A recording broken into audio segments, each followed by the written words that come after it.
I understand. I've listed a long time, and I used to talk about the wobble. I would like to live life where I have better control of my wobble and can keep it at a high vibration and can notice those moments when the lions are coming. The way you do that is by looking at manifestations that you've already accomplished that you feel happy about and milking the appreciation that you feel, by acknowledging that some things have manifested that were at one time and maybe even for a long time still in a vibrational state, and when you chilled out about it, then it came into easier view.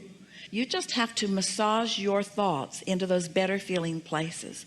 That really is the work. And we know, friends, it feels counterintuitive to humans who have been counting on your action to make things happen. But it is our promise to you, your action is minuscule in comparison with the power and the leverage of alignment with this vortex. Most people are offering most of their action or behavior to compensate for not flowing their energy in a productive way. You worry about stuff and you don't line up with well-being, and you beat the drum of things not going well for you, and then when things don't go well for you, then you dig in with action and hard work, and then you get exhausted, because this receiving mode is not just the vibrational place. Just like you have to set your radio dial on 98.7 FM if you want to hear what's broadcasted from that tower, you can't set it on some other frequency. You have to tune your tuner to that broadcasting tower. And so we want to convince you that this vibrational reality, that this vortex is a broadcasting tower that includes everything that you want and all that you are, and the path to full manifestation of every bit of it.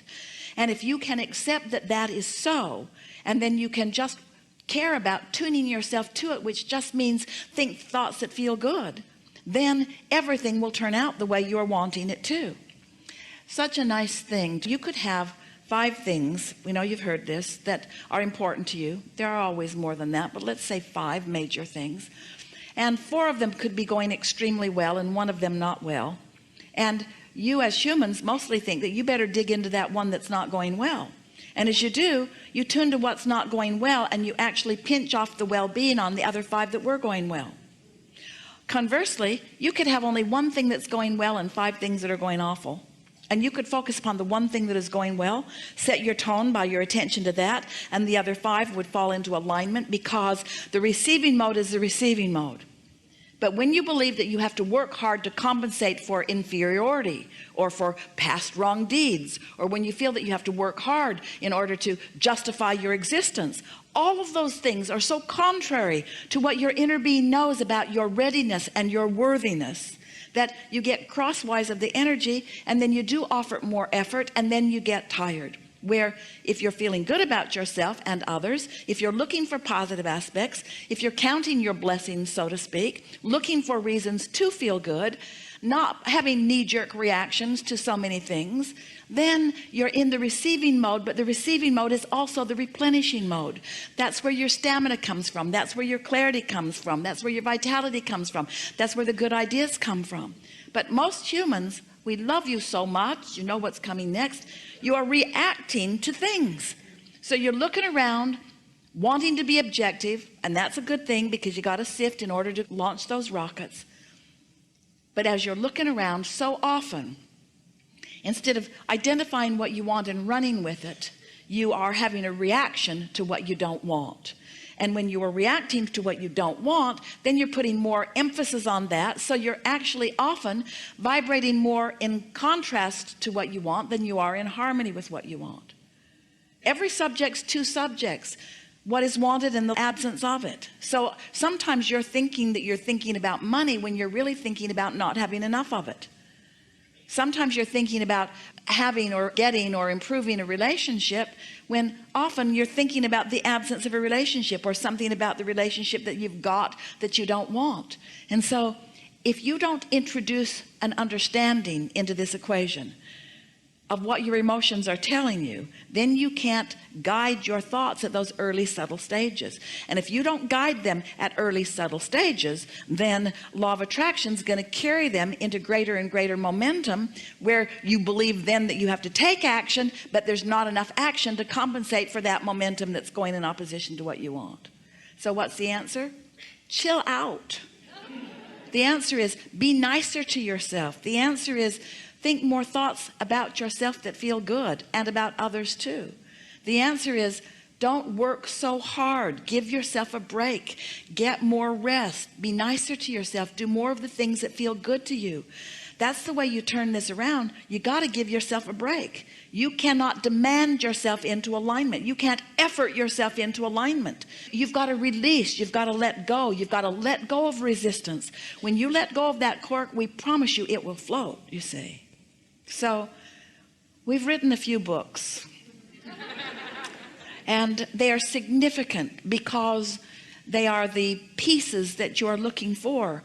The first book of significance, Ask and It Is Given, in the back of it has 22 processes, each one offered to you to help you to release resistance.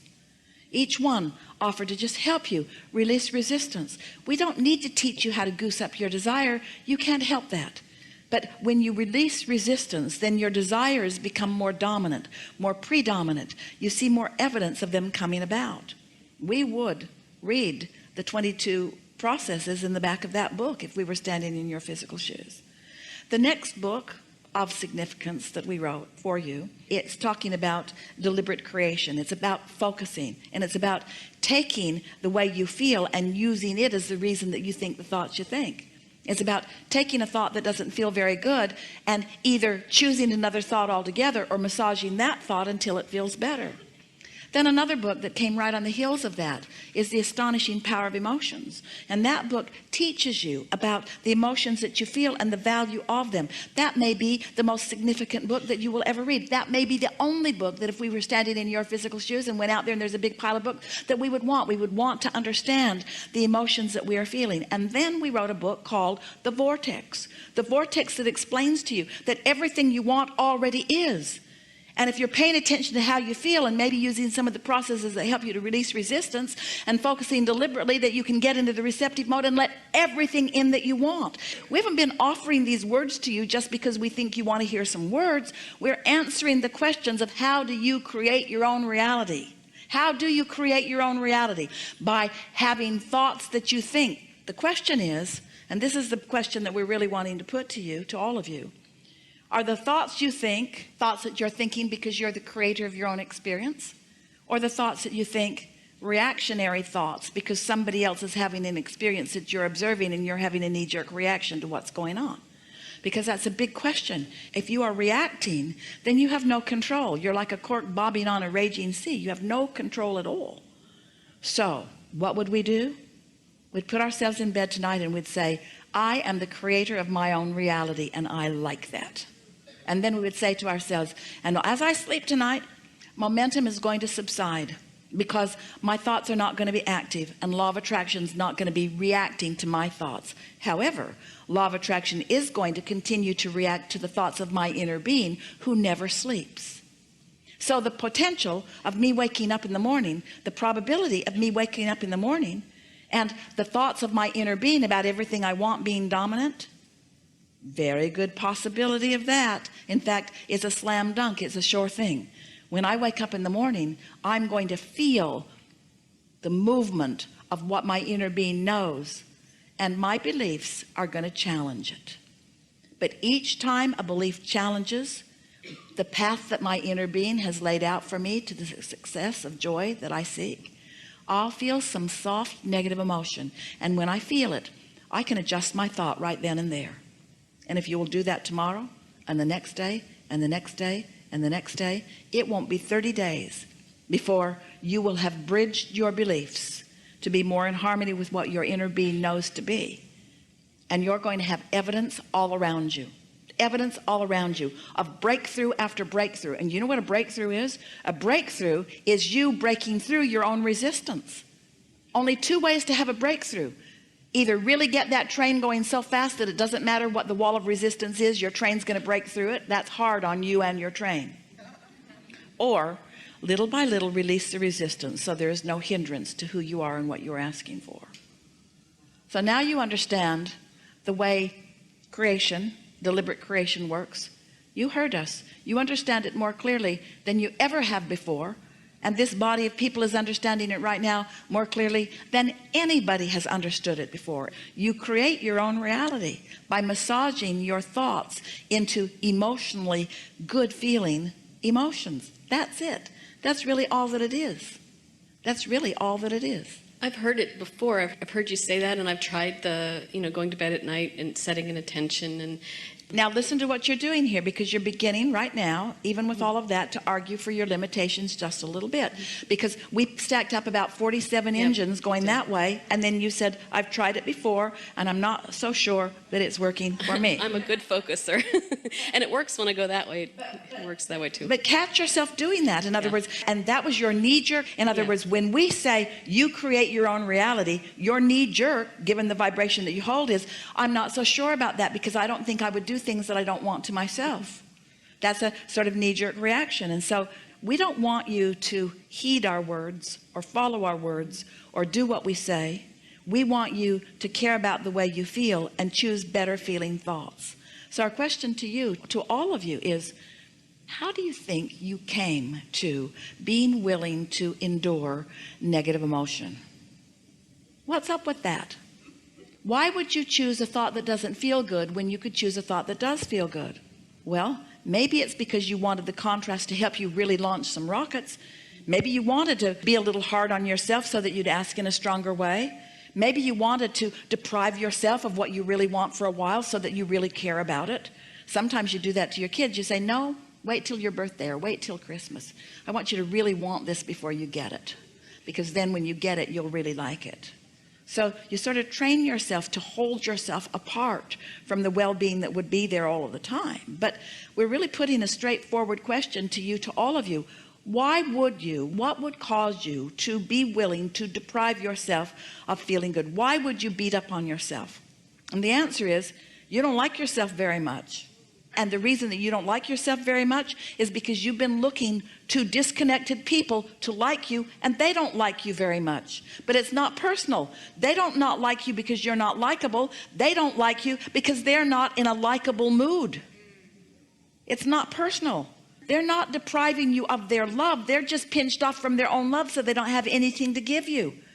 And everybody's going to give you what they're feeling. So if they're all pinched off and you say, look at me and give me something, they're going to give you something that you don't like.